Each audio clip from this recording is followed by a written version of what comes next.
talking about today's top sports news. Jake, what do you got going on for us in the NHL this week? Not a whole lot. A little quiet because now we're down to what was the final four before this week started. But now we're down to the final three. The Vegas Golden Knights have been eliminated by the Dallas Stars. My prediction at the beginning of the season, or the playoff season rather, is now officially wrong.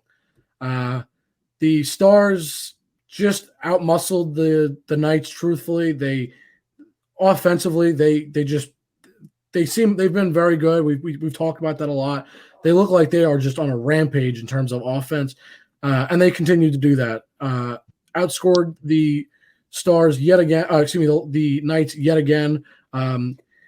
The Knights were up, I believe, 2-0 in this fifth game, and the Stars, just being the resilient team that I know we've mentioned more than once, they forced overtime and ended up winning in overtime. So it's looking like it's going to be the Stars, and my guess is going to be the Lightning. But Islanders Lightning, we had Game 5 yesterday, and in double overtime, the Islanders forced a Game 6, which we have tomorrow night at 8 o'clock.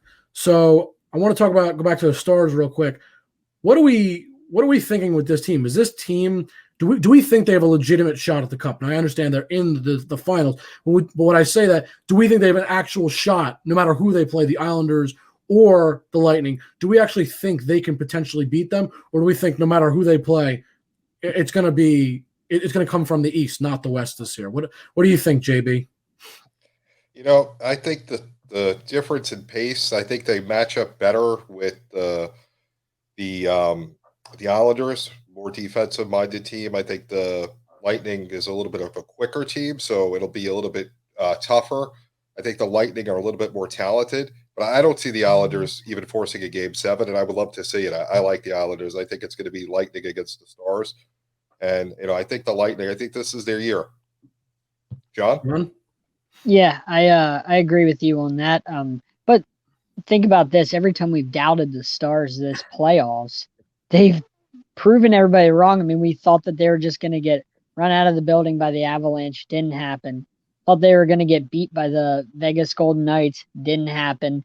Every time we've doubted them, they've just proved everybody wrong. So, much as I want to say that the Lightning would win, the Stars, I'm not really going to doubt them. I mean, I think if they play the Lightning, I think it'll probably go like 6 or 7, in my opinion. And, either team could take it. I don't think the Stars are out of it by any means.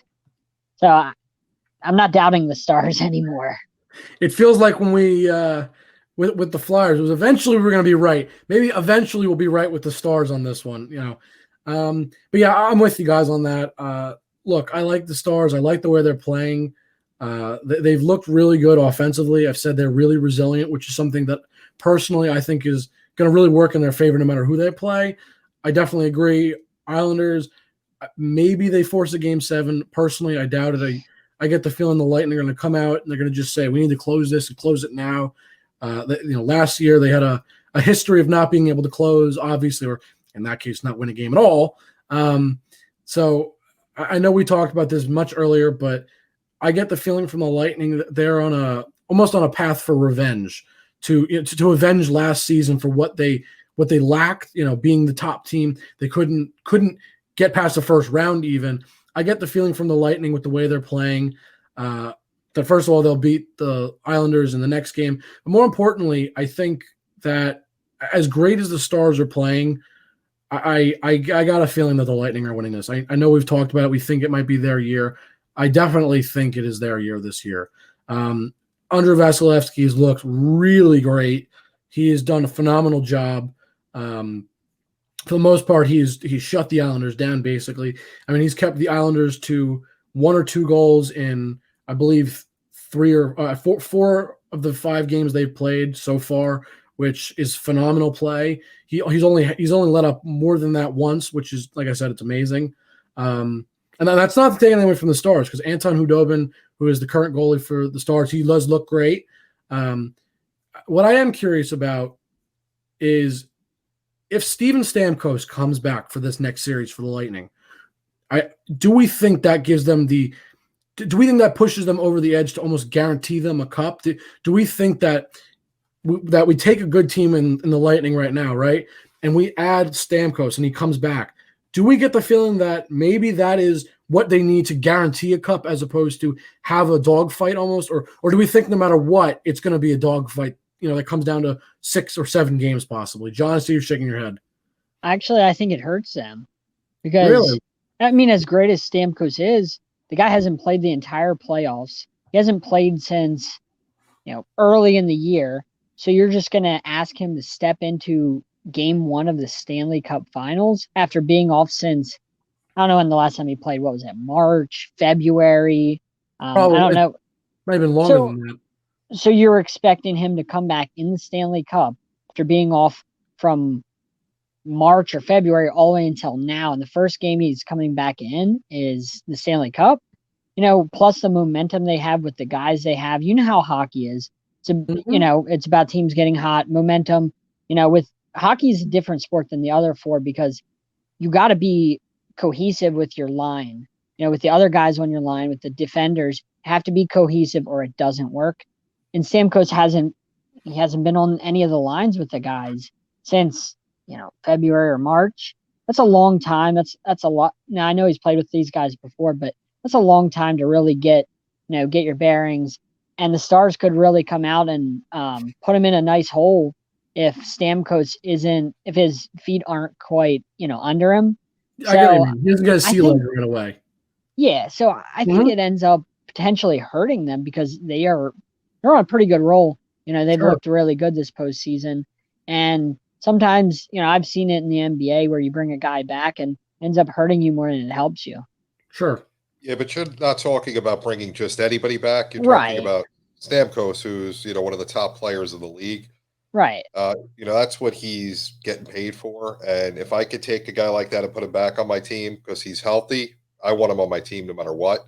I don't really care. And I think he'll just motivate the rest of the guys to come out and play better. I do agree with you what you're saying about the lines, but we've overlooked Dallas the whole playoffs. They're a tough team and they fight hard. So, it's not going to be a walkover no matter who they play.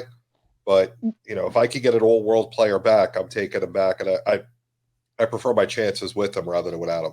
The only thing that scares me, because I'm a Canes fan, and Hudobin used to play for the Canes, I know that he can be streaky. He can be really good, stand on his head, or he can be really cold. So that's the one concern for the Stars I have is he can be really good, but there's other times where you could drop 3 goals on him in the first period and you can knock him out like that. I've seen it before.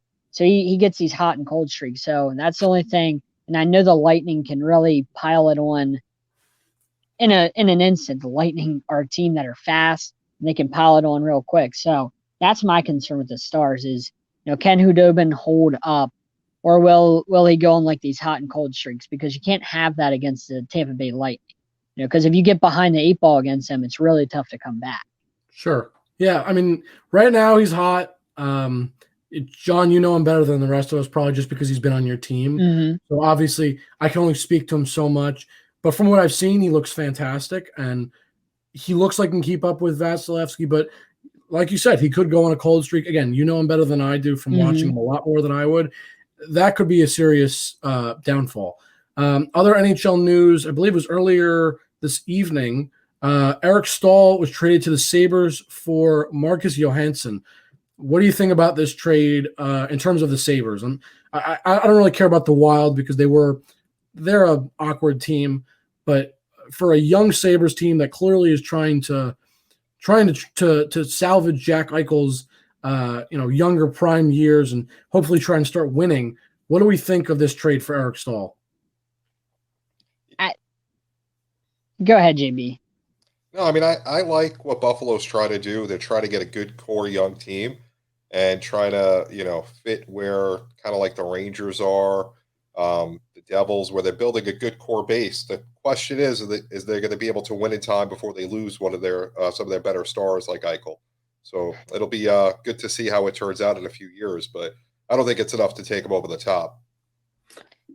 For me personally, I get that they're trying to, I guess, bolster their centers because their centers are Jack Eichel, and that's it for good centers on their team. But at the same time, he's 35-year-old. He's a 35-year-old. Now, look, he did have a good season last season. He did end up with 14 points, so 19 goals and 28 assists in 66 games, which was actually pretty decent, especially for his age. I give Stahl all that credit. But my concern is this. While, yes, that's good, he's not a long-term solution. Johansson was not amazing, but I get the idea of, okay, let's bring in a veteran leadership guy and someone that we know is proven. But at the same time, I almost feel like it's better to roll the dice with Johansson and keep him because he's younger and you might be able to at least pull more years out of him, even if he's not, as good as Stahl will be. I don't want to say I don't understand the move because I do, but I just don't think it really does anything for the Sabres that much. I think it's an improvement, but I don't think it's some crazy jump that's going to send them into the playoffs all of a sudden. I don't feel like it's going to do them that much good. I think it's going to help a little bit, but I don't get the feeling it's going to be like, whoa, that was amazing. We're not going to look back at it, next year and be like, wow, that was a genius move. No, and No. Skinner and Stahl used to work together on the Canes. They were both on the Canes for a while. So they have chemistry there together. But Stahl isn't the guy he once was with us. And even with us, he wasn't great. He had some good years, but he was never great. He won a Stanley Cup with us, but like I said, he was never great. He was good. He was serviceable, but he was always kind of overrated. It was more his last name than anything to me that really drove home, people wanting to get him, but he was never a great player. And this doesn't really do anything for them. It's just I guess a larger contract. Maybe. That's all. So two more things in the NHL, both pertain to the Capitals. So the Capitals sign former head coach of the Hurricanes, a long time ago. Peter Laviolette is now the coach of the Capitals. Not much to say. I think it's a good move. I think he's a good coach. It's what they needed. They just needed a better coach. I don't think there's much more to say there unless you guys have something to say on that. No, I do. Actually, I think this is a good signing because they are a team full of veterans and they need a veteran coach. The guy that they just got rid of isn't really a guy that connects with veterans so much, whereas Laviolette and Barry Trotz were guys that can connect with veterans. They've been around for a long time. Laviolette obviously won the Stanley Cup with us. He took the Flyers to the Stanley Cup, lost to the Blackhawks. So he has Stanley Cup experience. Sure. And the team has Stanley Cup experience. So it's a good fit. And he's a real good coach. Absolutely. He was always a good coach. He had trouble getting over the hump a lot of years in his career, but he was always a really good coach. So I think it's a fantastic signing. He was one of the more underrated coaches, I think, in the league. I think he's pretty good. So I like the signing. So one last thing, also happened to be Capitals related. Braden Holtby is expected to become a free agent this offseason. He turns 31 today, actually. So I guess happy birthday to Braden Holtby. So this last season, he had 311 goals against average, which is not that great. And he only had an 897 save percentage. That was granted in 48 games, but still, that's not going to go. Even if he goes and gets on a hot streak, it's not going to, exponentially rise. It's an okay. I mean, he's a veteran goalie, so he is good. And look, things happen where veteran goalies do go on cold streaks. It happens. Do you think? Well, let me rephrase that. Do you think he's going to re-sign with the Capitals eventually, or if not, what team do you see him going to next? I don't know. I always felt he was kind of overrated, in my opinion. I think he's good, but I don't think he's somebody that you want to build around. I think the Capitals will probably re-sign him. He's been there for quite a while. Not sure where else he would fit, but if I'm, going out after somebody, it's not a guy I'd want. What about you, Joe? I think he ends up getting picked by Seattle. That's where I think Seattle tries the Marc-Andre Fleury type of thing, where they go after a veteran goaltender and see if he can help provide the team a new team with championship experience. Yeah, I like that. That's actually a potential spot for me. The other spot I've been considering, because Corey Crawford is also going to be a free agent. I've thought the Blackhawks might be a fit. I understand that Corey Crawford is, great and nothing against him, but again, he's also going to be a free agent. And Crawford is, I'm not sure how old he is. He's 35 years old, so it would be a younger goalie, obviously only by a few years, but it's another veteran goalie. And I think the way that the Blackhawks are set up is they have a lot of young talent, but I think they're in a win mode right now, or at least a playoff mode. We saw that they made the playoffs. They're going to get better. Jonathan Taves is obviously still there. Obviously, Patrick Kane is still there, and they're still playing at a high level. It wouldn't surprise me if he went to Chicago and Chicago said, "Hey, let's take another veteran goalie. Let's use him.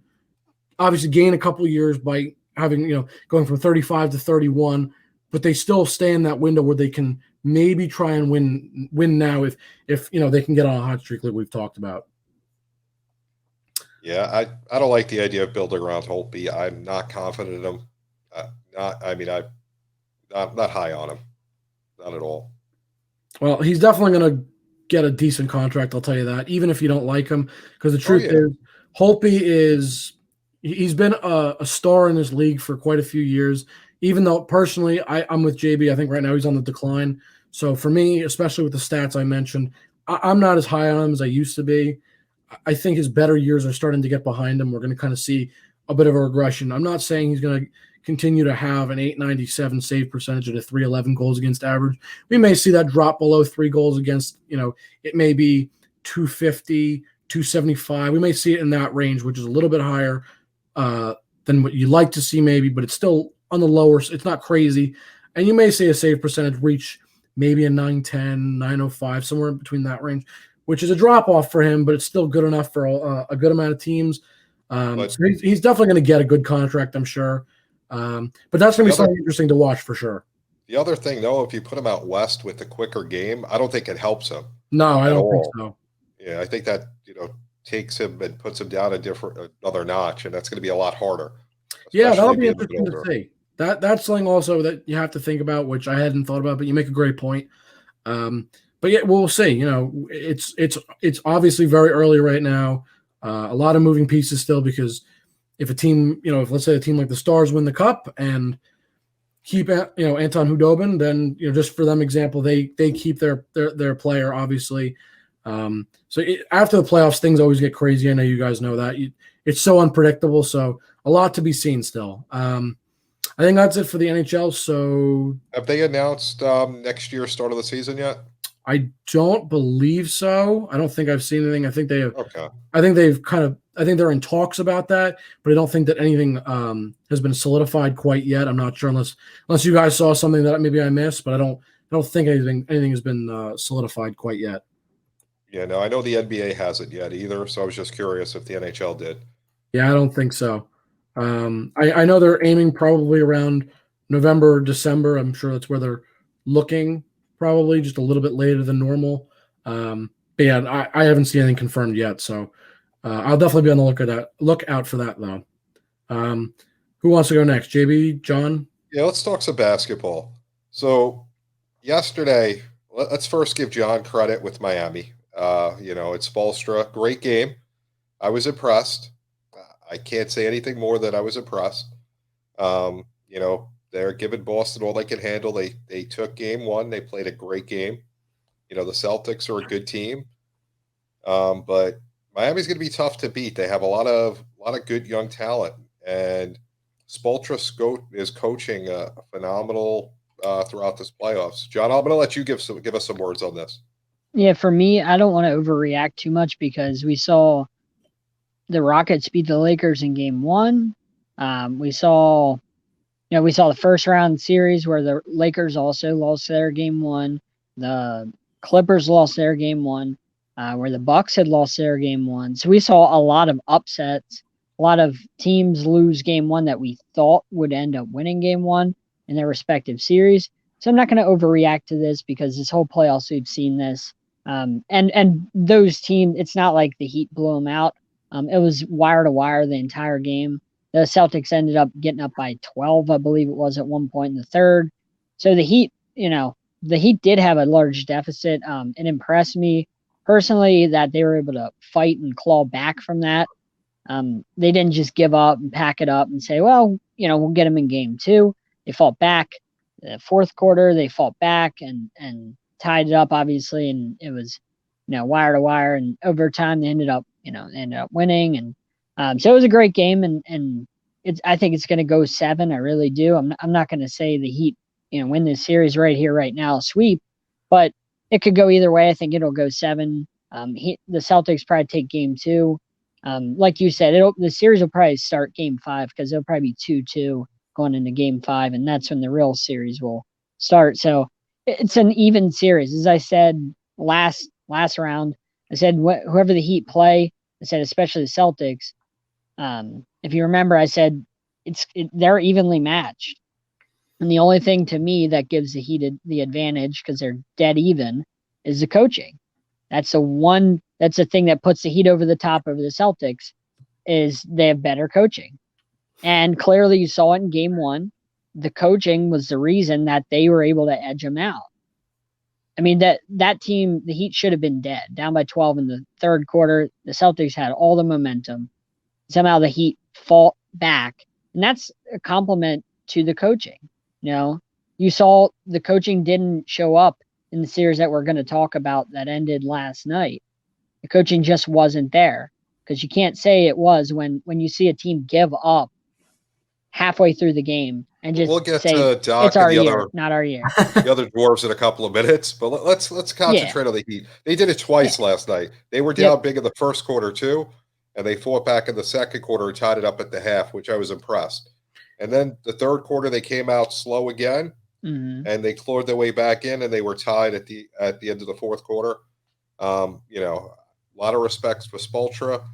I thought they played a good game. I don't know if I'm ready to give them the series yet either, but no. I think they played a lot better than I thought they were, especially being down big twice. Right, Jake? What do you think? Yeah, well, I was going to say, it kind of goes back to what I had said last week, and I hated saying it because I know John is loving hearing me give all the credit to his Heat, but last week I said, look, they're really hot, and in all of sports, in the playoffs especially, when you're hot, it's hard to be stopped, no matter what sport it is, no matter what the team is. We've seen it last year in the playoffs in hockey. We've seen it, and that in football many years ago when the Giants won both of their Super Bowls with Eli. That's another example of a team started playing well. They got hot at the right time. They win. That's a lot of how these sports go. And I said it last week, and I'll continue to say it. I'm not saying I'm going to give the Heat the series right now. However, with that said, I like the Heat in the series overall. They're playing good ball. I think in a regular, just a random game throughout the season, I would probably say, oh yeah, the Celtics will win, no doubt. But with the way the Heat are playing right now, with how hot they are, they're playing. I don't want to say they're playing good ball. They're gelling. There's no other way to put it. I think is they're just everybody's feeding off of each other in the right ways, and it's taking a team that's good and making them an all-star like team. And what I mean by that, there's a saying: you can have a team of all-stars or an all-star team. They are not a team of all-stars necessarily. They are an all-star team right now, though. They are playing very good basketball. They look really great together on the court. It almost feels like when Jimmy Butler has the ball, someone on that court knows exactly what he's going to do, or everybody for that matter knows what Butler's going to do. If you're on the Heat, good coaching. Enough with the coaching. Go ahead, you can say it. You can give the credit. It is good coaching. You're absolutely right. But again, I think it also just goes to the way that they're just working as a unit right now. They're really cohesive and they're together. And for me, that's something that is intangible. You can have the greatest players in the league, but if you're not working together well, it doesn't matter. This team does not have the best players in the league by any means, but they're playing at an extremely high level, and I love to see it. And for me, it's why I'm picking the Heat in this series. And game 1 showed that. Were they playing at their absolute best? No, but they don't give up, which I love. That's another thing I absolutely love in a team is if you don't quit. That is again another intangible is just that that fire in their bellies, that fight, that they don't just give up and say, all right, this game's over. Again, another reason I absolutely love the way the Heat are playing. And I don't think it matters who they play right now. I really feel that whoever they play, it's going to be a good fight. And I think they have as good of a chance as anybody to not only win this series, but, and I mean this seriously, they have a legitimate shot at the championship this year, in my opinion, with the way they are currently playing. So now let's get to the other game of the night, last night. And let's start with, a new game I'm coming up with. Whew. Instead of calling him Doc Rivers, let's, give him another dwarf name.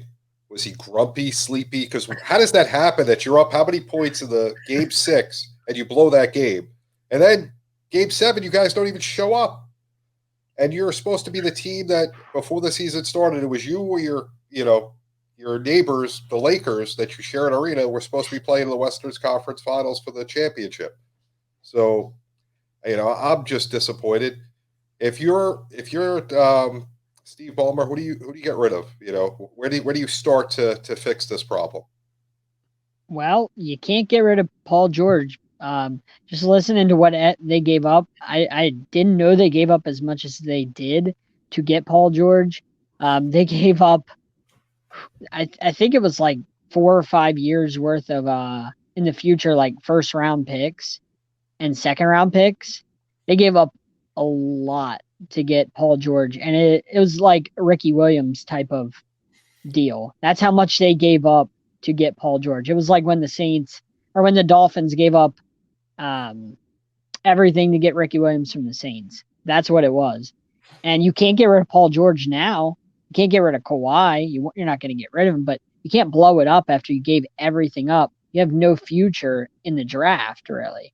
So you have to stick with what you got, which is really hard because I liked Paul George when he was a Pacer, but to me, he was never a superstar. He was always a really good player, but he was never a guy that makes your team better. You know what I mean? Like, he was always a guy who got stats, but he was never a guy that made everybody else around him better. And I think year in and year out, to me, he's overrated. He's always been an overrated player. He's really good at basketball, but he's not good at making the team better. Does that make sense? Not a leader.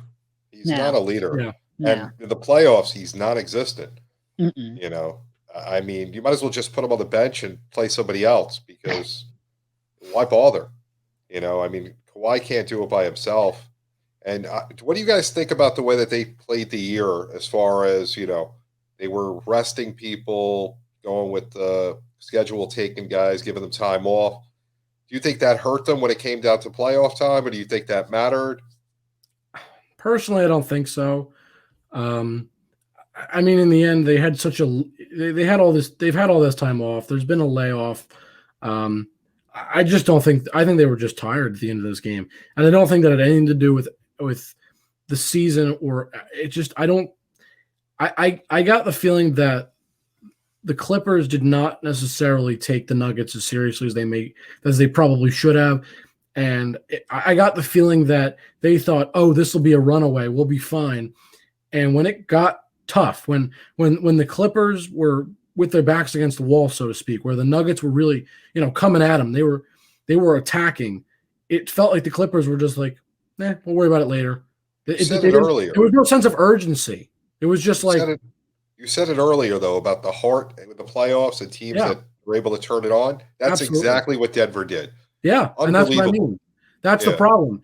You saw it in the Nuggets, which was fantastic, but the problem is you didn't see the pushback from the Clippers. You didn't see that heart come back. You basically saw them lay down and die. And I hate to put it that way, but that's what it felt like. It felt like the Nuggets said, we're not supposed to win this, just like the Heat did, right? The Heat said, we're not supposed to win this series. And it feels like the Nuggets said, okay, we're not supposed to win this series. And they used that to their advantage to fuel them. And the Clippers just said, okay. And the problem is we were just talking about who do you get rid of. The only person you can get rid of, and I don't even think that I agree that you get rid of them, but it just feels like if you have to get rid of someone, it's almost like the only person you really can is Rivers. And I'm not saying you get rid of him because I think he is a good coach. But the problem is who are you going to get rid of? You're going to get rid of Kawhi? You're crazy if you do that. You ruin your chances if you get rid of Kawhi. And you gave up a king's ransom to get Paul George. And either way, even if you didn't give up that much, you still don't really get rid of Paul George because he still is a good number 2 in this instance. I mean, he's arguably one of the best number 2s you can get because, yeah, he was a number 1 for a long time, but maybe he was a number 1 and I could give him that number 1 spot on another team.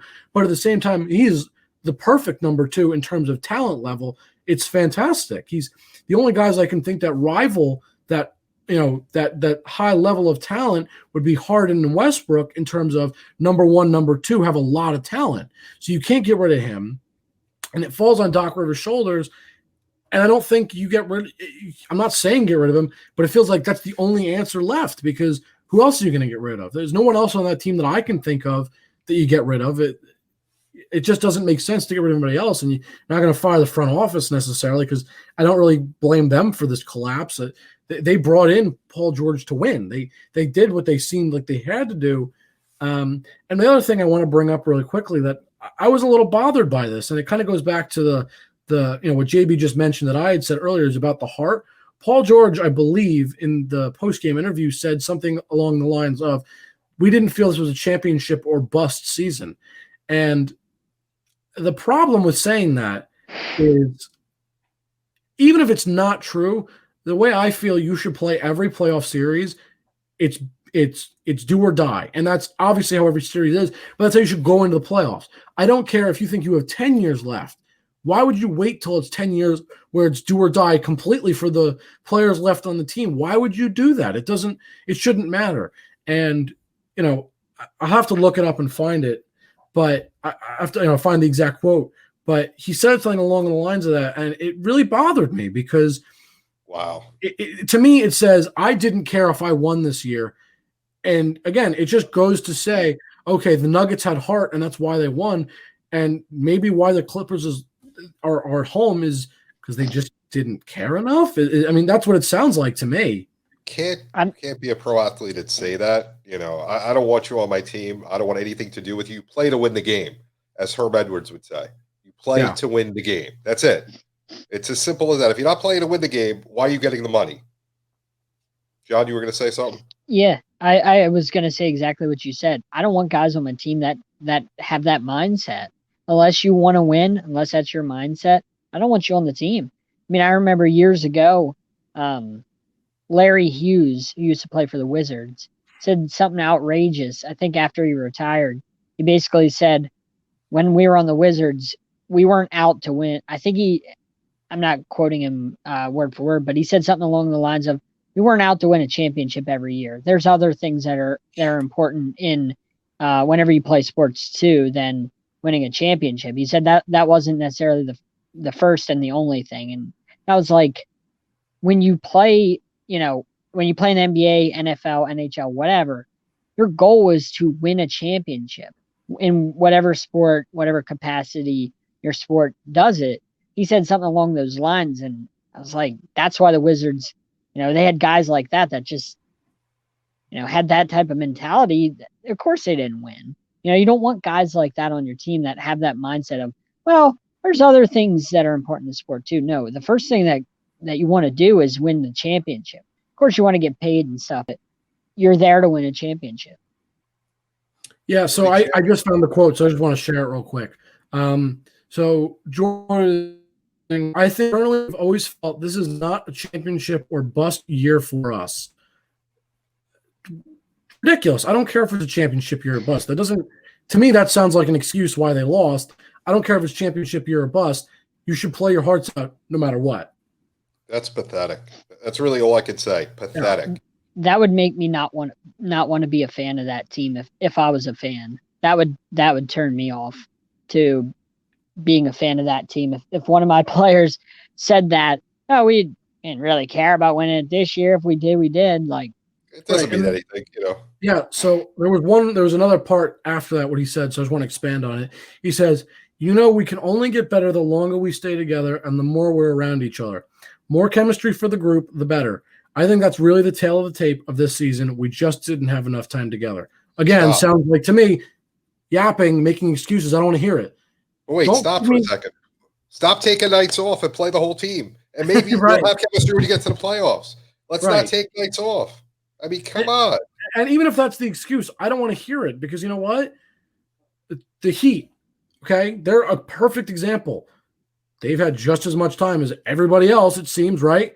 They've had just as much time to get together. And guess what? They're not having problems right now. You don't hear Jimmy Butler making excuses why they lose games, or you don't hear that. And Yep. it goes to the comment that I believe JB said it earlier. He's not a leader.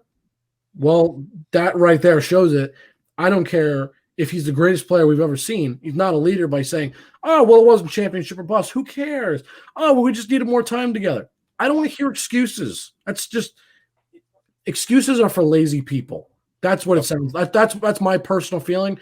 Excuses are for people that are lazy and don't and want to find a reason to say, oh, well, we didn't do this because of that. To me, that screams lazy, and that's just not acceptable. I agree 100%. And, I didn't get a chance to see that, unfortunately. I'm glad I didn't because I would have been heated all day. That would have been what I led off with. Thank you. And Paul George, man, just retire now because you'll never win a championship. And if you do, whatever. I guess nobody else wanted to play the game that year. Yeah, What a loser. What a loser. That's really what that sounds like. That's a loser's mentality. It's not absolutely. a championship or bust. Come on. You're there to play. You're getting a paycheck.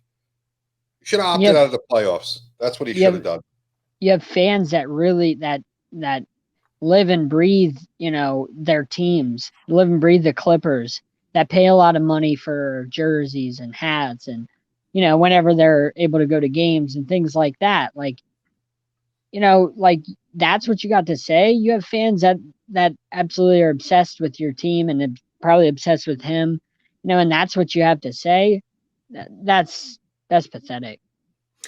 And the other thing I want to just point out is, should it really matter if it's championship or bust? No. The point of every season is there's one goal in every sport.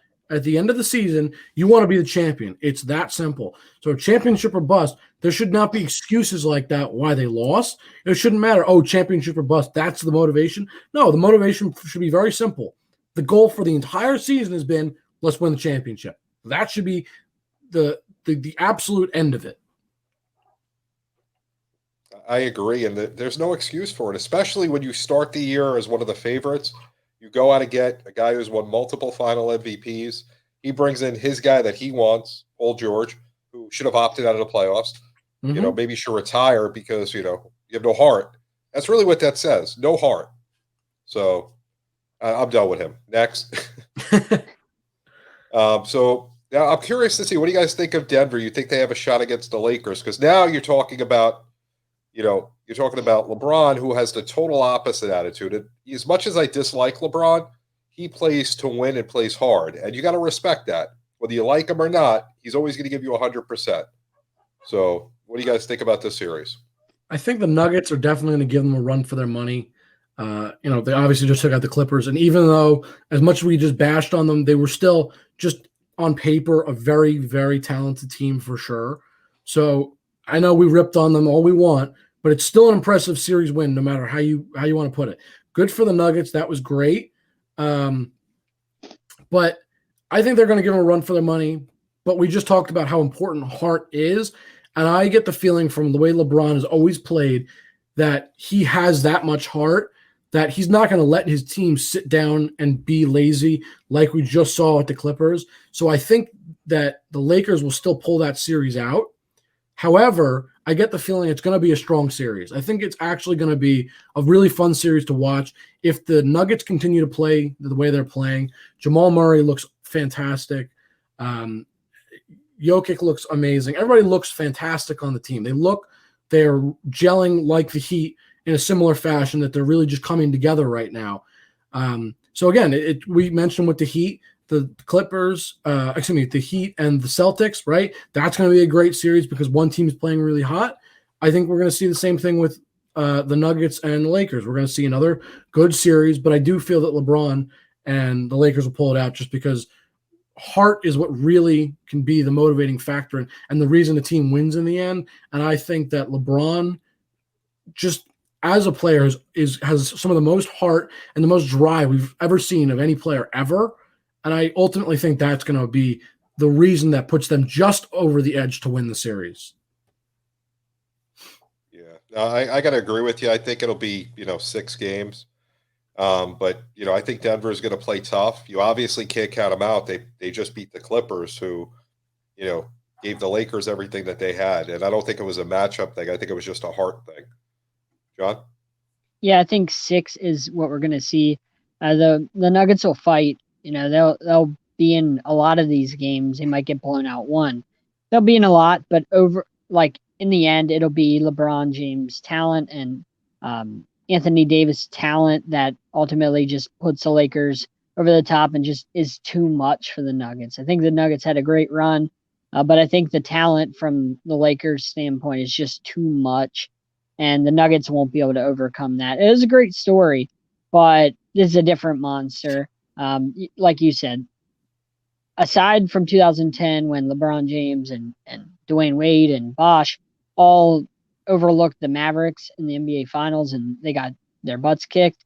Aside from that, LeBron's not going to do that again. He's not going to overlook a team in the playoffs like that again. So, like you said, it's a different team than the Clippers. The Lakers have a history of winning. The Clippers don't. So it's a Clippers thing to do, have that kind of series and blow that like the Flyers like to choke. Well, the Clippers like to choke too whenever they, get their chances. But the Lakers are different. It's not going to happen. It's a nice story, but LeBron's going to put it to bed.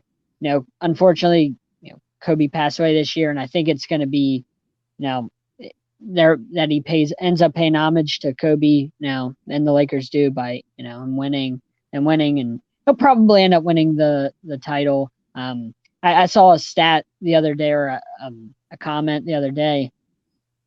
It basically said Kobe's last playoff run, the last team he played was the Nuggets, I believe it said.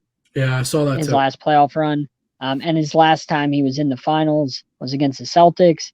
So it seems like it's shaping up to be obviously, Nuggets and Lakers, and then it'll probably be Celtics, Lakers, and then Lakers win, and it's pay homage to Kobe thing.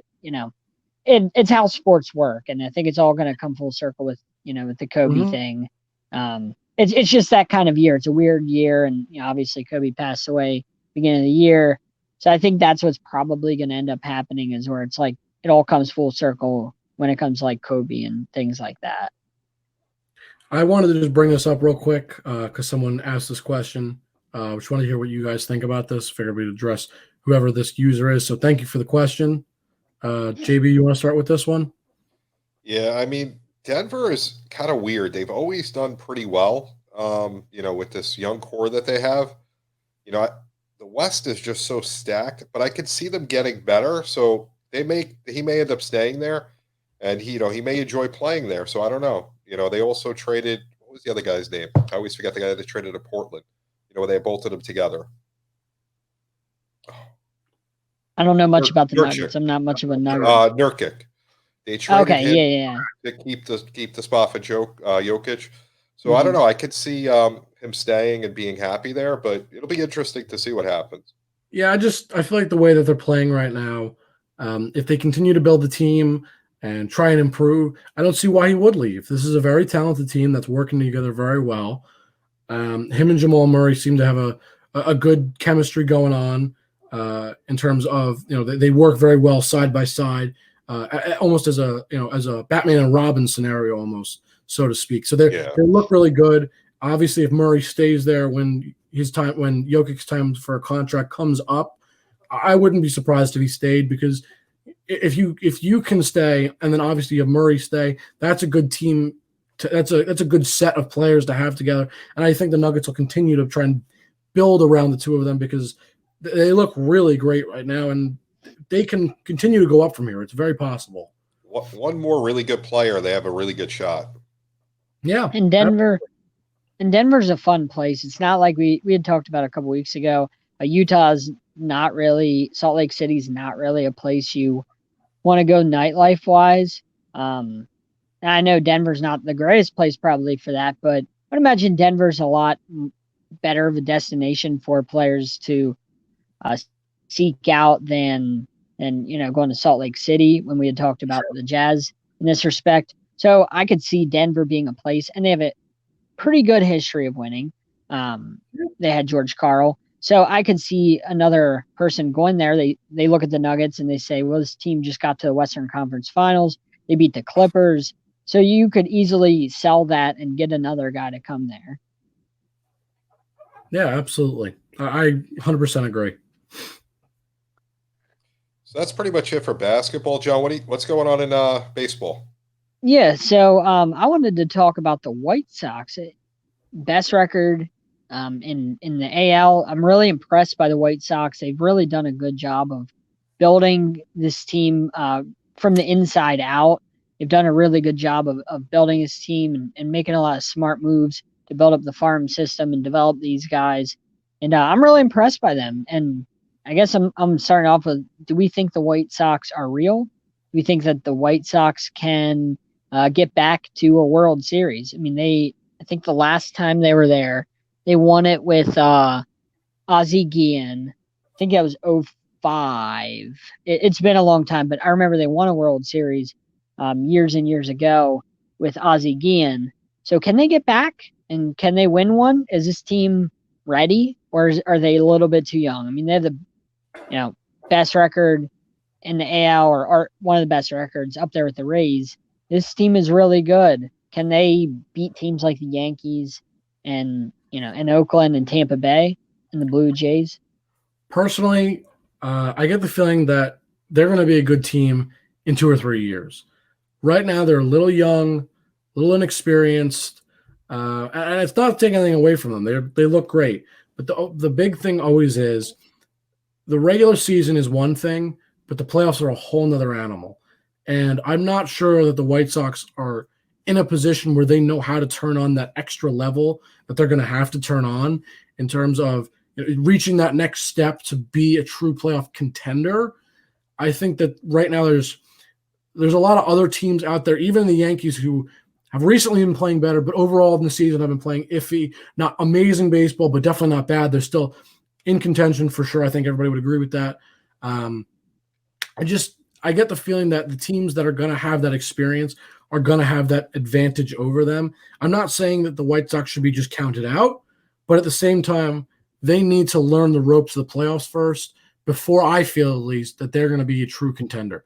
I think like I said, 2 to 3 years when they played in the playoffs maybe 1 or 2, maybe even 3 times by then, they've made the playoffs. That core group has been there a few times and has learned the ropes. That's when they'll really be, in my opinion, their absolute scariest and where they're going to be the team to really watch out for. But for now, until they get some experience, we've seen that in other sports. In hockey, we've seen it this year. It's just you need that experience to really be able to move on. Who in the AL has experience aside from the Astros and Yankees? I mean, you can't really. Oakland, Tampa, Minnesota. Yeah. Tampa with this core hasn't been to the playoffs. They haven't been to the playoffs. They haven't really done anything. The Yankees have, the Astros have, the Blue Jays haven't. Oakland has been for a few years in a row now. I mean, yeah, they're trying to squeak in, but they haven't. Oakland, Minnesota, them too. Oakland always ends up getting bounced. Minnesota can't beat the Yankees, so if Minnesota plays the Yankees, they always get swept by the Yankees and swept badly. They always get manhandled by the Yankees. So Minnesota always flames out.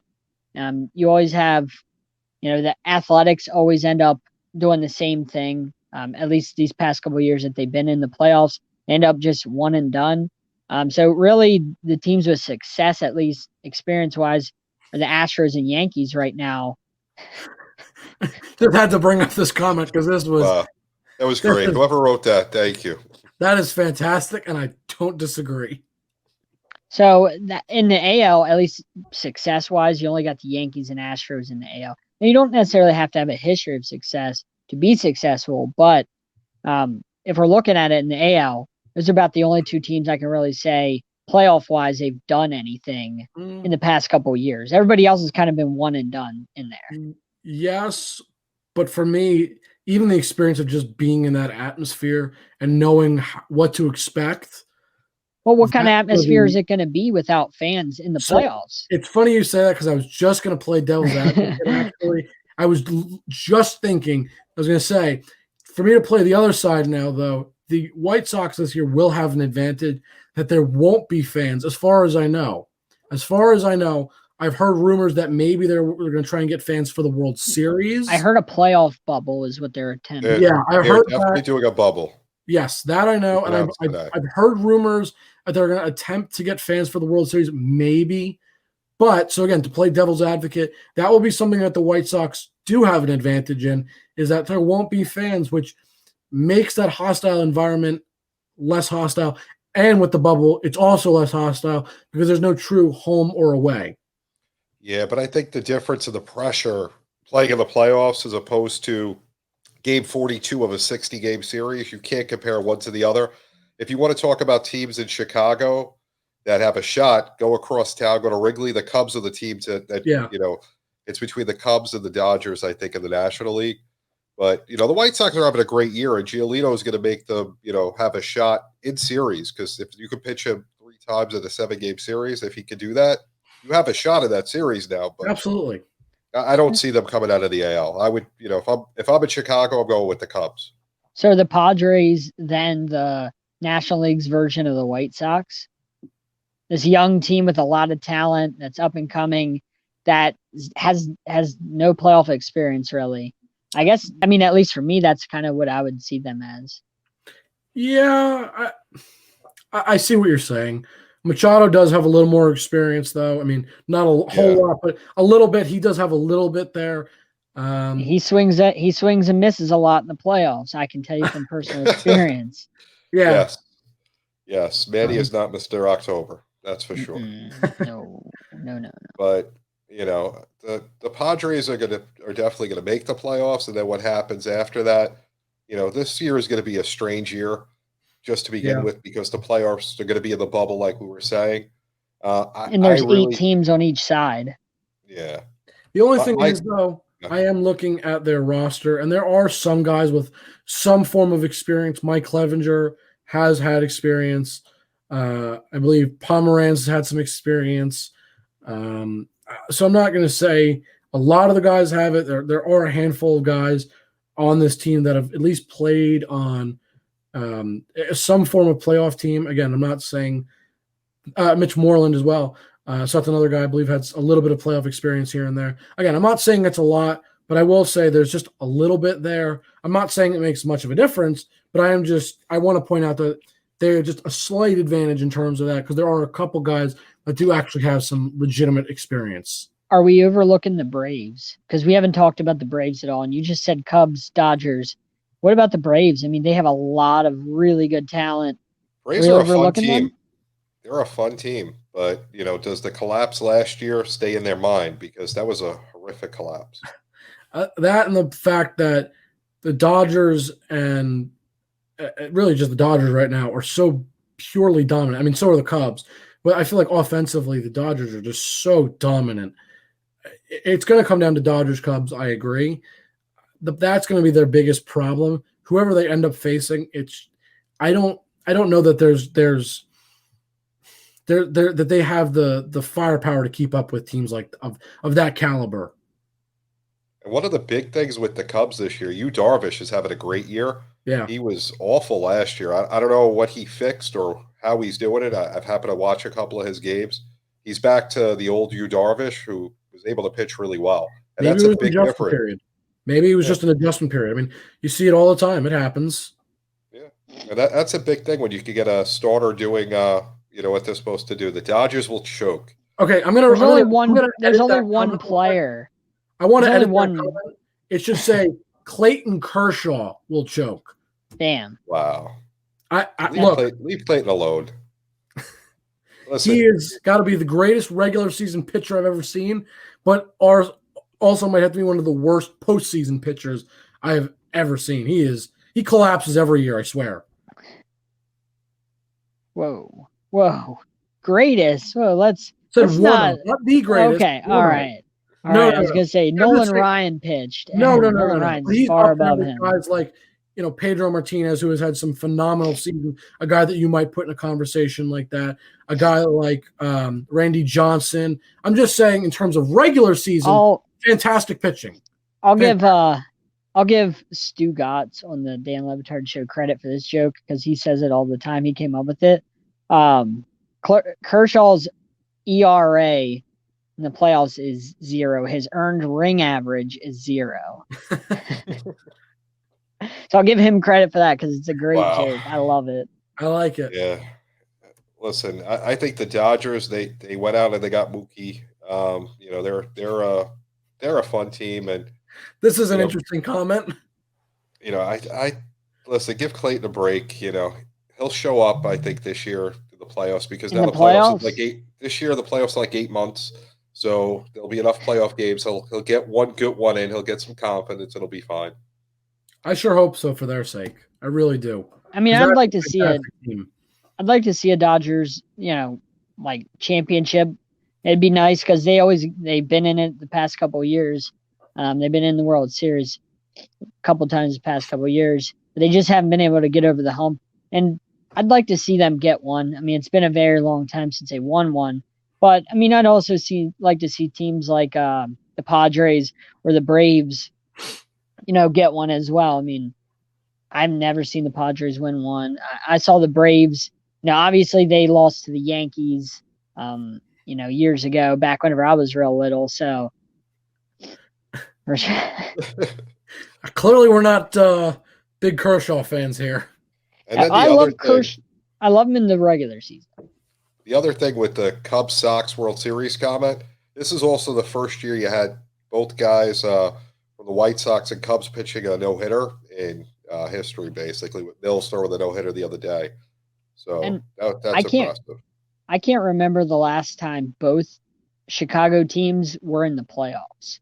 Now, I remember when White Sox were good, but the Cubs sucked. And then the Cubs were really good, but the White Sox sucked. It's nice to see both. I don't think I ever remember both being good and actually making the postseason. So this will be interesting. Yeah, it'll be fun for Chicago for sure. I mean, look, you know what? It's not only fun to obviously have people just be able to cheer for their team, but that inter-town rivalry, kind of like the Mets and the Yankees have. Obviously, that's very different because the Mets are garbage. But you guys did beat them in the World Series. Yeah, but John, but the concept of inner city, inner town, that rivalry will be fun to watch. That is very interesting. Which I agree with your point. I think that's going to be really cool to see. But the other thing, when the Mets and the Yankees are both good, which happened once, if we lose to the Mets as Yankees, it's bad. Yeah. But if we beat the Mets, we're supposed to. So it's not really a big thing. Seeing that World Series, the Subway Series, it was torture because all the pressure was on us. We had to win. We're the team. Do we have the Mets are the little stepsisters? Do we have any Chicago fans that are watching that can drop a comment on if it'll be bad if, say, the White Sox end up beating the Cubs? Are the White Sox the Mets and the Cubs the Yankees? Will it be the same thing? Or if the White Sox? Because I don't know from personal experience. I've never lived in Chicago, so I don't know. I don't know if you're the White Sox and you beat the Cubs, if that's like bad in Chicago. You know what I mean? Like you're not expected to beat the Cubs. I don't know. So I'm hoping somebody can drop somebody said on the north side you show up at a bar after a game, and the south side you show up at the hospital. Oh no. Wow. I'm guessing that helps us in terms of who's the bigger team, but that says what side's like who. Is it also, I'm curious in Chicago, not to go off on a side thing, but like, is it illegal almost in Chicago to be a White Sox fan and go on the Cubs side, like go near the Cubs? Is that bad? Like, do fans, What do you mean go near the Cubs? Like root for the Cubs? No. You wear White Sox stuff in the Cubs side of town. Is that frowned upon? Is that something where you get your ass kicked? Like, how does that work in Chicago? You know what I mean? I think this says it all right here. If you go to the other side of town with an opposing team jersey, you're going to end up in the hospital. So I think that answers your question. Just maybe. I was just curious. I think it'd be pretty bad. I would imagine so. The rivalry is a lot stronger than like we said, the Yankees and the Mets. That's What no about matter what. That's for sure. what about Jets Giants? Can you? No, Is it? it's kind of like even though the Giants have been bad, Yeah, again, it's kind of like the Yankees Mets. The Jets are kind of like the Mets in that kind of respect. it's just All the expected. Okay. Mets. Yeah, Okay. the Mets in New York are all kind of the same. Yeah. So all- New Yorkers won't get mad at you if you're at a Giants, if it's technically a Giants home game, but you're a Jets fan and you're wearing your Jets jersey and they're playing the Broncos, Yeah. but the Jets aren't playing and technically the Giants obviously are the home team that night. You wear Jet stuff. Would that be like somebody would throw something at you, or it would be perfectly fine? I doubt it. I mean, my experience, I doubt it. I mean, Have you been to Giants games, Jake? yeah, I've been to plenty. I've been to Giants and Okay. Jets games actually. I mean, I'm gotten free Jets tickets, so I've been, and that was a train wreck. But that's a whole nother story for another time. But yeah, I doubt it. From my experience, the Jets and the Giants rivalry is really not a big deal. If you wore an Eagles jersey to a Giants game, Oh yeah. Yeah. Oh gosh. But Jets, truthfully, they're harmless to one another. If you ask me, I've Okay. always felt that way about the Jets. I don't dislike them. I don't like them. I'm kind of indifferent. I mean, I don't want Okay. them when they're playing my Giants. Of course, they care. But other than that, they're really just they just exist. Yeah, I mean, it was a lot Poor worse. I Jets. spent a September and October in Boston with a Yankee hat. That was a lot worse than going to Shea Stadium back in the day with a Yankee hat. Yeah, And I'm here, I'm still alive, but no problems. But that's a it was a miracle. lot worse. Yeah, so that's somebody said wear a Cowboys jersey to Philly. I dare you. No, you don't wear any. You don't even wear anybody's jersey to Philly. It doesn't matter if you're wearing the 49ers or if you're wearing the Browns. You don't wear anybody's jersey to the link or or Basically, any Phillies.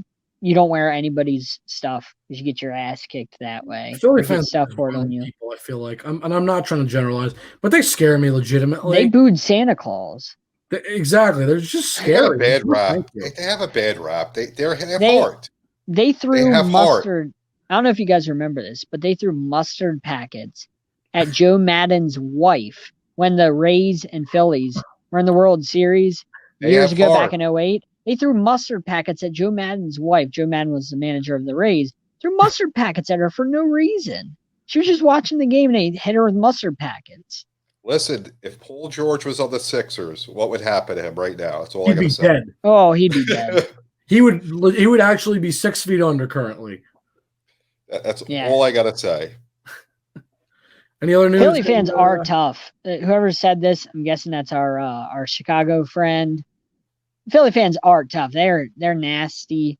They're not fans that you No. want to mess with. They're ruthless. Even when they won the Super Bowl years ago, they were still attacking each other in the streets, Absolutely. yelling at each They're other, nuts. and they won the championship. So A time to celebrate, and they were still being violent and crazy. remember that run?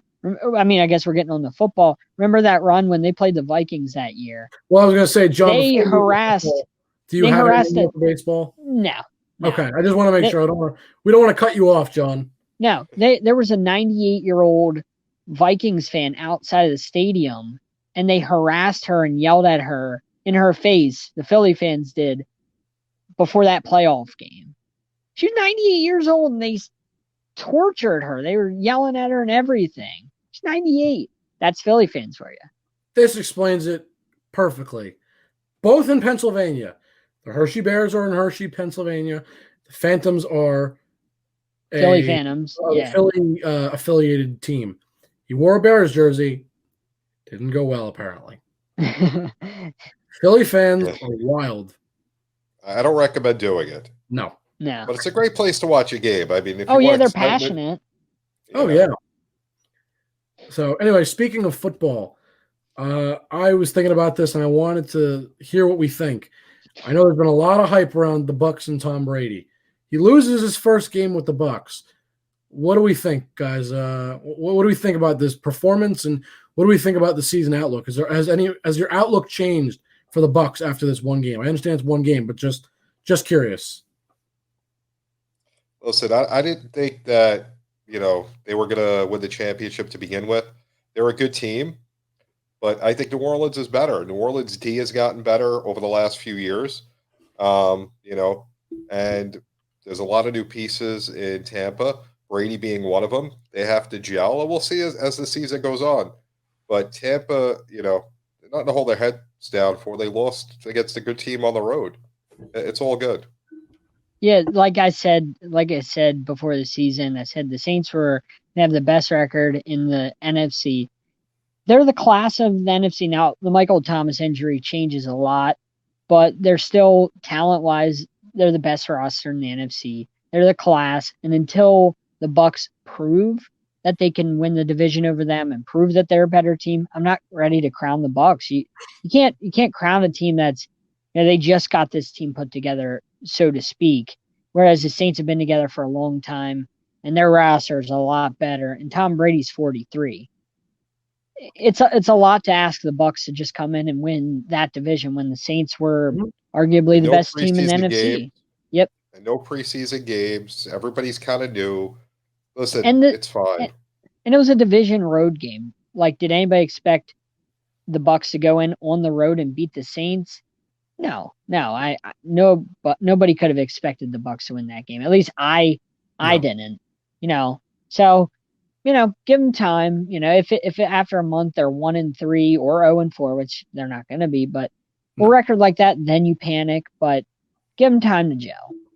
Yeah, I agree. Look, I was just curious because I know a lot of people have these high expectations, and I guarantee there were fans out there that said, "Oh, the Bucks are going to go 16-0," and I think that's crazy. But with that said, a lot of people have the high hopes, so I just wanted to hear what you think. I'm not surprised by the loss.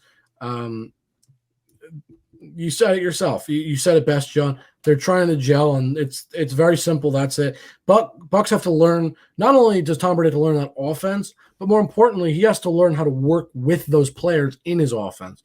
Not only is it a new offense, just the play calls and the scheme, but it's more importantly new players he has to learn to be with on the field. One thing that nobody took into account when they talked about the Bucks and they crowned them, just like they crowned the Browns the champs last year before the season, was that remember the Patriots had an amazing special teams. This is something people don't typically want to talk about, but they're an amazing special teams unit they had, which matters.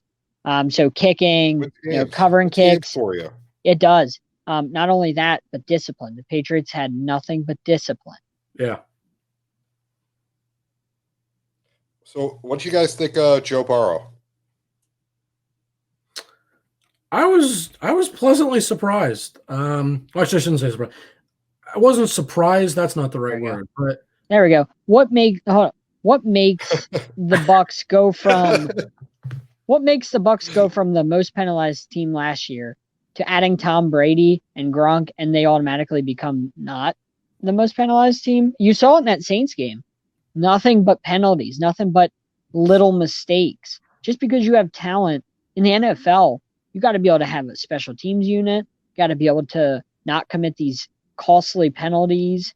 And the Bucks, at least from one game, they're not a disciplined team. They don't play special teams. So right now, I know it's only one game, but they got to be able to do the little things. And Tom Brady's used to the little things being on his team. He's had that for 20 years. Now, as you can see in his face, he doesn't have that. And we'll see how him and the Bucks adjust to that. They'll be fine. But we're talking about Joe Burrow while you were frozen. Oh, okay. So what I was saying is, I don't want to say I was pleasantly surprised because I don't think surprise is the right word for that, but I was impressed.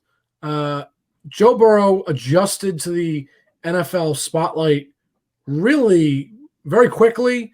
I'm not saying he played unbelievable. I'm not going to say that because he didn't.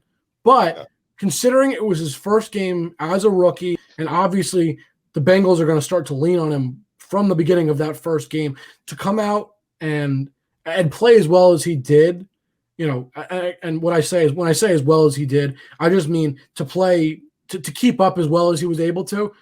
I was happy. It was good to see. It was good signs to see that he wasn't coming out there and fumbling and bumbling and not sure what to do. He looked like he was able to keep up. He's going to have to work on his game. He just has to learn to adjust to the NFL level, which that happens for every player. You can't expect the player to come out and be elite on their first game. That's asking way too much. But I will say I liked what I saw.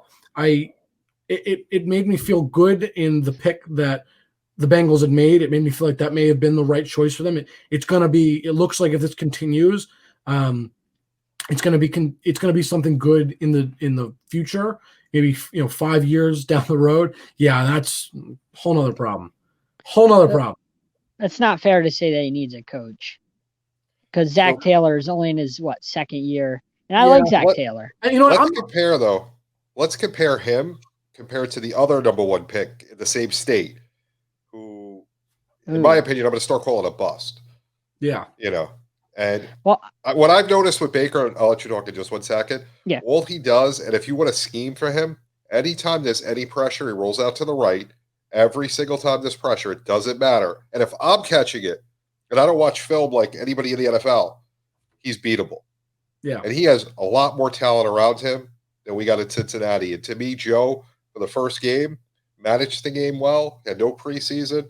He looks like he's ready and he can handle it.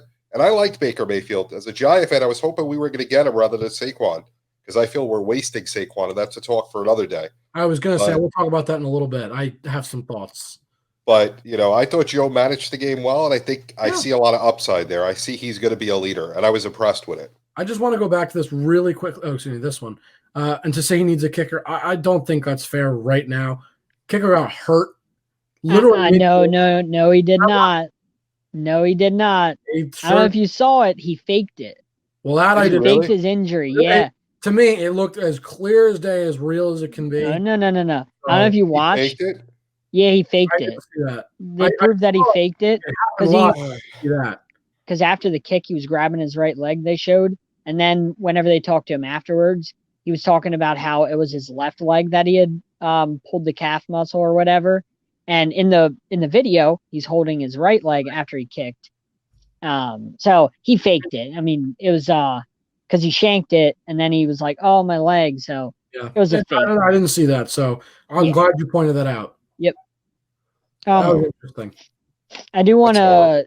I want to touch on this because somebody said OBJ gave up on the team. No, OBJ did not. No. At least I read the other day after the game, OBJ had 10 passes to him, 3 catches. Those 7 passes he missed, I read they were such inaccurate passes that he couldn't. If they were on target, OBJ would have had over 100 yards in that game if those passes were on target, and they would have been catchable balls. And with the space he was given, from what I had read, he would have had a big game. But the passes were so bad to him, they were so inaccurate from Baker Mayfield, that's why he didn't do anything. That's why he had 3 catches for 22 yards, because Baker Mayfield apparently Baker's taking this year seriously. Because, he got all caught up in the hype last year. This year, he's serious. He's so serious that he's overthrowing his best receiver 7 times. That's good. Really serious. That's what I was reading, is that his inaccuracy, Baker's, is the thing that's holding these receivers back. I was reading an article about that, and that's apparently what's been holding them back, is the inaccuracy. It's holding Landry and guys like Odell Beckham back because he's throwing such bad balls, and he's playing so poorly that it's bringing the whole team around him down. That's what I had read in an article. Baker's taking it as seriously as Paul George took the playoffs. Wow. From what I've seen. Just from what I've seen. I don't think it's necessarily that, personally. I think it's that the league figured him out. I think he had a great start to his career, and the league figured him out, and he hasn't adjusted. What I will say is, I just told you that's the problem. He's not. He hasn't adjusted. Seriously, though, part of taking it seriously is adjusting to what he knows people are figuring out, and of elevating his game to make the necessary changes. Yeah, he's. I'm glad he's in Cleveland, and he did slip down. And I feel bad for the fans. I feel bad for the talent that's there, because they have a talented roster. And right now, he's the thing holding him back. I'm not going to overreact because one game but because the Ravens are obviously the class, Mhm. of that division, and I still don't think they win the division, but talent wise, they're the class right now. So they are expected to win that game, but Baker's there's a lot of red flags right now, and if he doesn't beat the Bengals, to me, I think it's time to start considering, a new direction at quarterback. Maybe This is they. it's a It's gonna be a must great win game. game. It's a must win game. It's gonna be a great game. Yeah. I like the Bengals right now. I mean, I do too. I think they're coming off, even though it's a loss, they have all the confidence in the world. So I really like them. Somebody said, but can we get stressed in that one game? See, like I said, this is a must win game because the Bengals are young. They got Joe Burrow. And they looked good, but offensively they didn't do anything. The Chargers have a good defense, but if the Browns, this is the hot seat for Baker Mayfield.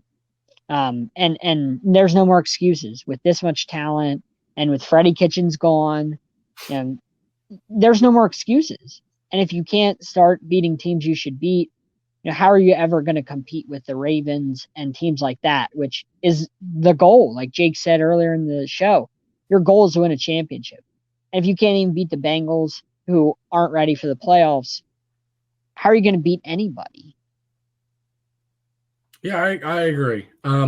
So I want to touch on this just a little bit because JB, you mentioned we're wasting Saquon's prime. I don't want to say I disagree with that.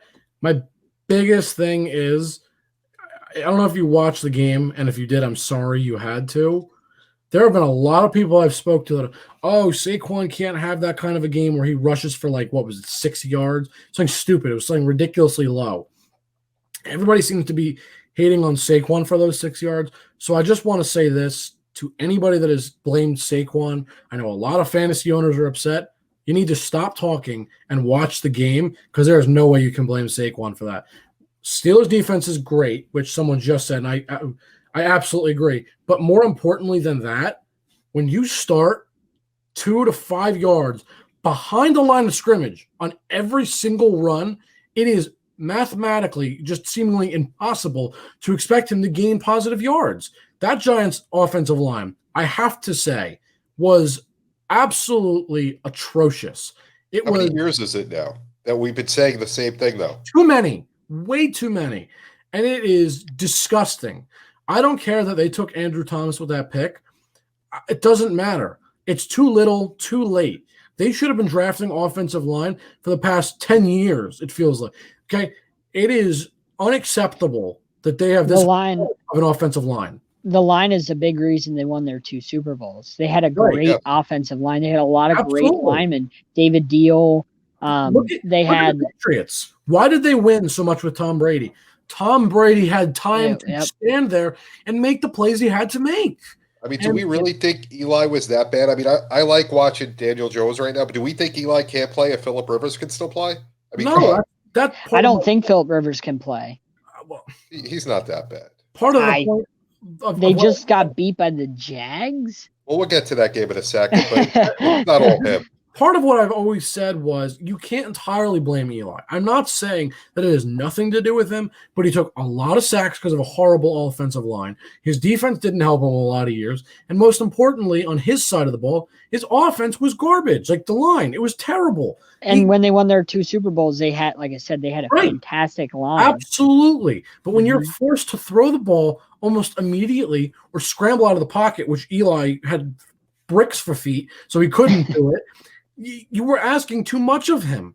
He couldn't do that. He did everything he could, but he didn't have the cast around him, and we're seeing it again. Saquon is one of the best running backs in the game, hands down, no doubt. No one can argue that.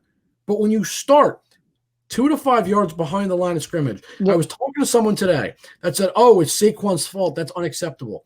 You can give me any running back ever. Give me Walter Payton, Emmitt Smith, anybody you want, and you start them between 2 and 5 yards behind the line and give them the situation Saquon has.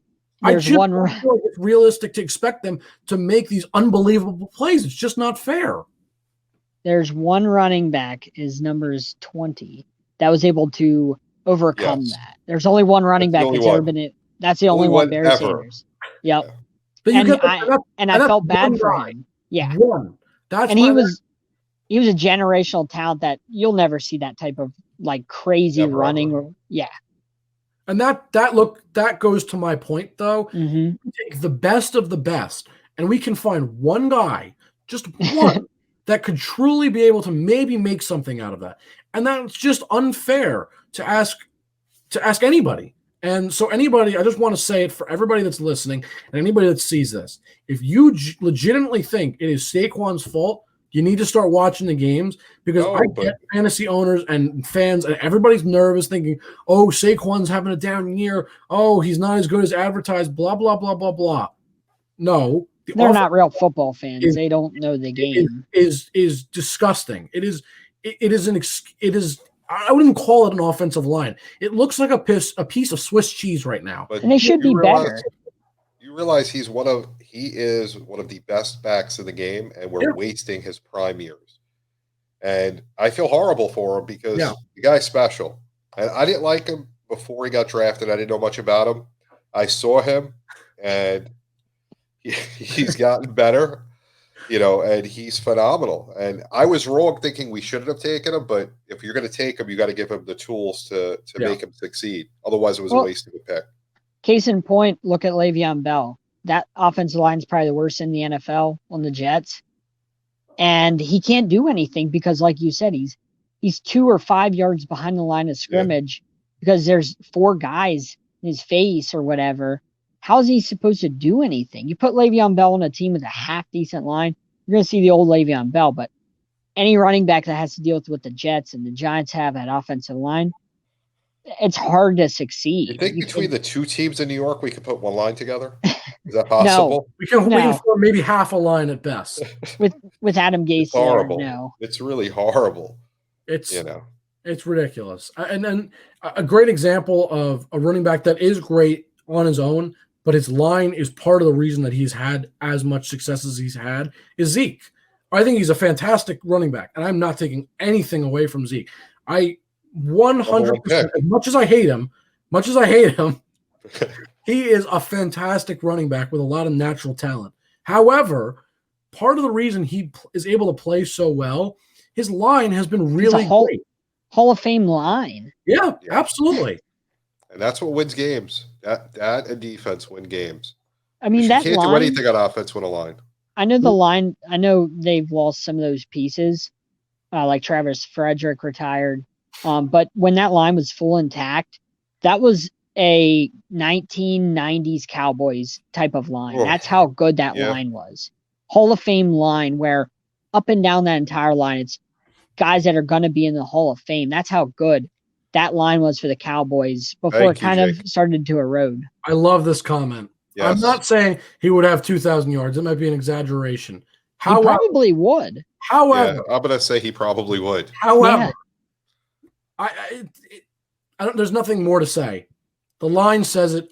This says it all. To me, that's it. There's nothing else to say about it. And Daniel Jones has his problems too, and that's a discussion for another time. I don't want to keep going. He made some good throws. But again, he made some good throws in that game. I'm going to give him some credit. Still made some rookie mistakes, which I'm upset about. But that's a discussion for another time. We don't need to get into that.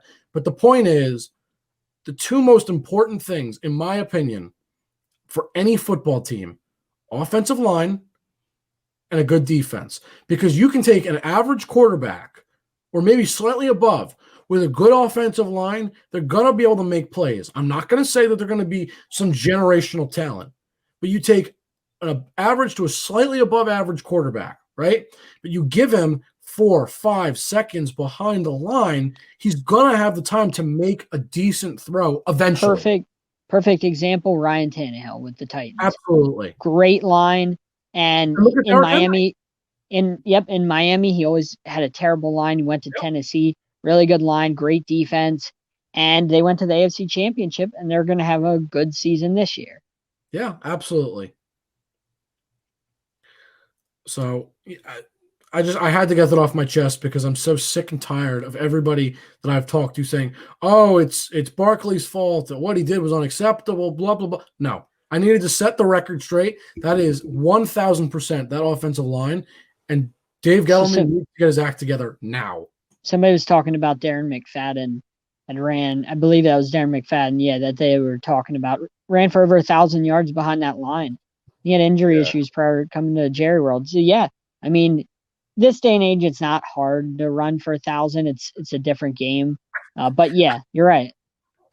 This is very true. Whoever said this, you're right. The people I do talk to suck, but I'm going to do a little self promotion. I'm a writer. I wrote a Giants game recap this week, and all over Facebook I have seen it is Barkley's fault. It's unacceptable what he did. It's just ridiculous that anybody thinks that. I just fans for you. It's so too many years with the same problem. Especially fantasy fans. Fantasy fans are the worst about that. My guy did bad one week. Oh, I hate him. And then it's fantasy fans are just the worst about that on social media. Oh, absolutely. And I'm sure a lot of them are probably guys or girls that have Barkley on their fantasy team. Probably. So what was the most surprising game you thought of this week? John, you want to start with this one? I'm going to go ahead and say the Washington winning over Philly, not because of Washington themselves, because they're going to be a bad team, but what's Philly, the name of that team? Washington, the Washington team, I guess, whatever you want to call them. I don't really care, but the fact that Philly didn't show up, I know they had a lot of injuries, but if you're going to win the division, and the Cowboys ended up losing later in the night, but if you're going to win that division, Cowboys are playing the Rams, and it's probably a loss for the Cowboys going into that game. You got to beat a dumpster fire in the Reds. Well, Washington, whatever you want to call them. The Washington football team. You got to beat that dumpster team in first fire. place. The team in first place in our division, Jake, doesn't have a name. Is a football team. That's all they are. And if you're the Just Eagles, keep that in mind. You have to win that game. You can't just be like the Clippers and just not show up and expect your talent to win you the game.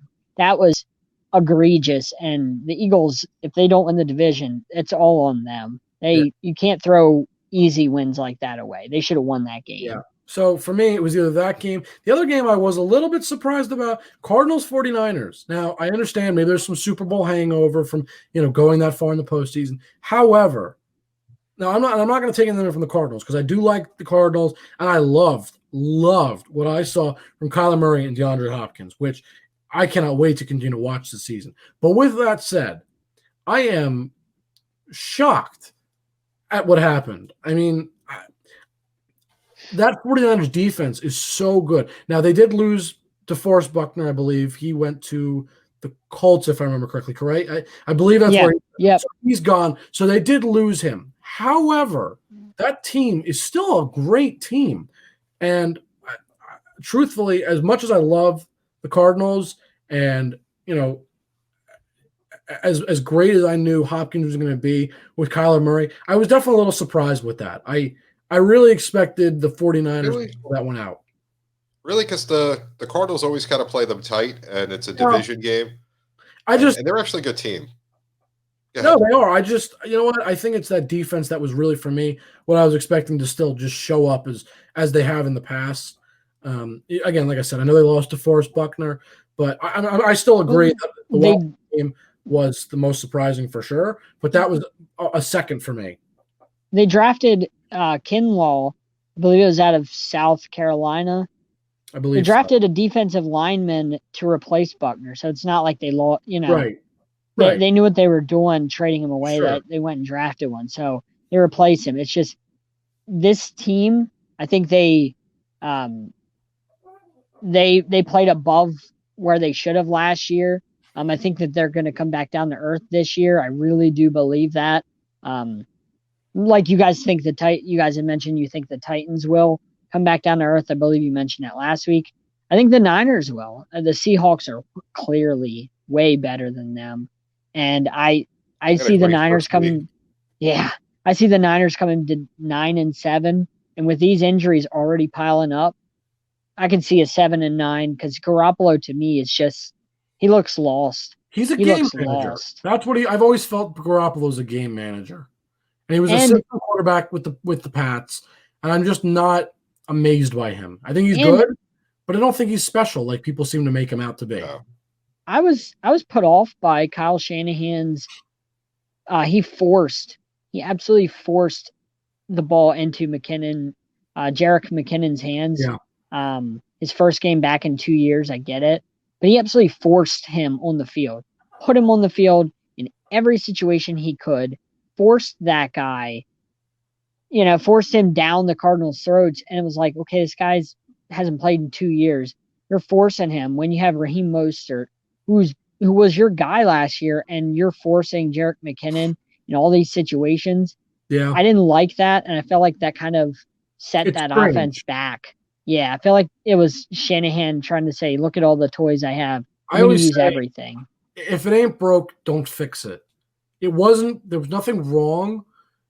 McKinnon should have been serving as the backup at that point. He should have been coming in and maybe the third down back as a change of pace back, but he should not have been playing as much as he did, which I agree. They were perfectly fine last season. They didn't have any problems running the ball. So why would you try and change that? To me, that doesn't make sense. So I agree with you. See, we got a Bears comment. Mitch coming back in the fourth quarter.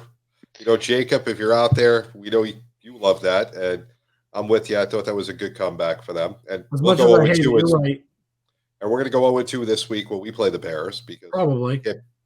we're not going on the road to beat them. Nope. No. Any other games caught your interest? What about we had talked about the Colts. I mean, how disappointing are the Colts to go and lose to the Jags, who are clearly tanking? Gardner Minshew's not. Gardner Minshew's not tanking. The only thing I'll say about that is the Jags beat them at the end of last year, so it may just be a matchup thing, possibly. The Colts are a way, way better team. They'll be fine. And the Jags I'm not just disagreeing sold. with you. Yeah. I'm not disagreeing with you. I'm just saying it could be, sometimes certain teams just can't beat certain teams. Minnesota with the Yankees in baseball. No matter what, they can't win. Maybe that's the Colts and Jaguars. But even with the Jags clearly pulling a Dolphins this year, Dolphins clearly last year did it. The Jags are doing it this year. I just wanted to bring this up because this made me laugh. Phillip Rivers' 9 kids wore him out. Wouldn't that mean his wife wore him out if he had 9 kids? Or it could be his 9 kids to deal with at home, but that too. Wow. But yeah. So and this is a team, the Colts they're a team that I have not believed in at all. Not because of that roster, but because I don't believe in Phillip Rivers. He's washed up, he's way past his prime, and is a terrible pickup in my opinion. I don't like it for that team. Feel they could have went a Cam Newton route or a way different route and been a lot better off. I feel Phillip Rivers holds him back, and I don't like that signing, and I don't think they're going anywhere this year. I see 7-9. I don't like it. I don't see them, being a threat to anybody, but I think they'll go above 500, but I don't see them going. I saw nothing out of them that I liked. Nothing. It's only the first game, though. We have to keep remembering this. You know what I mean? It's only the first game. Yeah. I agree, but it's only the first game, and it very well could be like JB said. Maybe it's just a matchup sort of thing. Yeah, only because they lost at the end of last year to them. I'll throw that out. There was no preseason. Let's see the Colts after week 3 and 4. See how they're gelling. And now they get Minnesota. Idea. Now they get Minnesota, which is going to be, Minnesota just put up a lot of points, so that'll be a interesting game to watch for me. Yeah. So, anybody else have anything else this week?